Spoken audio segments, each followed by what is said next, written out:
And now let's take a look at the health segment with updates Amanda Geronicus. Amanda, I hear you have some info on that soda drinkers might not want to hear. That's right, Rachel.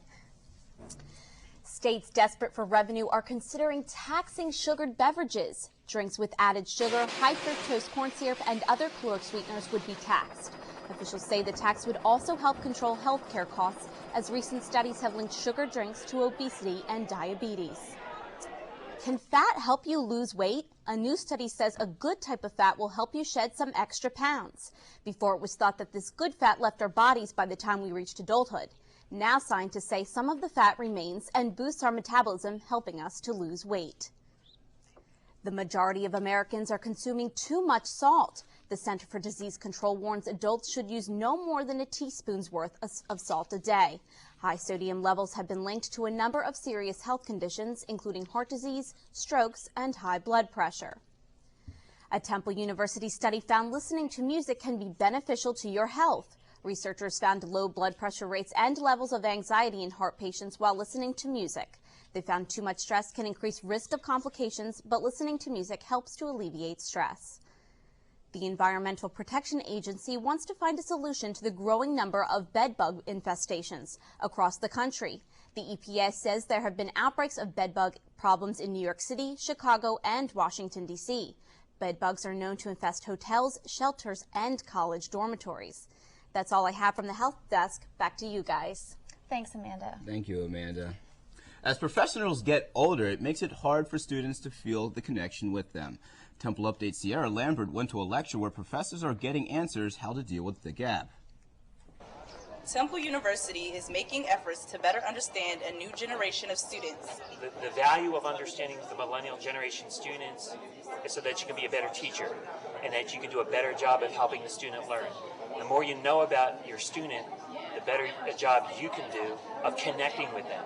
Recently, an event featuring a student panel was held in the Kiva Auditorium for a question-answer session between students and university professionals. Like some of my teachers in like smaller classes, they understand me better.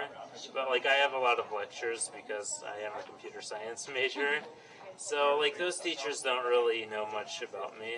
Millennial generation researcher Richard Sweeney presented his findings to professors at Temple University. I noticed some differences about 9 or 10 years ago from focus groups that we do in our own institution. And I wondered whether there was a phenomenon going on around the world. And it turns out, after I did my research, yes, indeed, they were.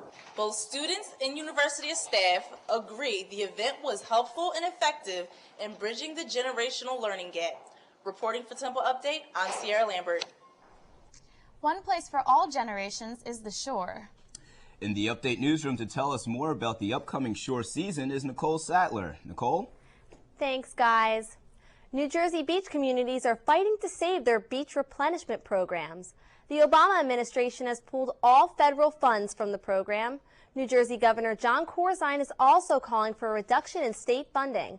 Since 1985, New Jersey and Delaware have spent close to $500 million on beach filling projects. The Interior Secretary of the United States wants to put windmills off the coast of Atlantic City.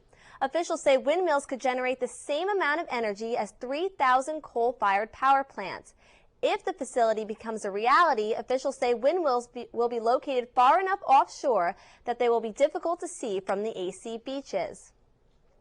Here's some good news for summer travelers. The federal government is predicting gas prices will remain at the current price level.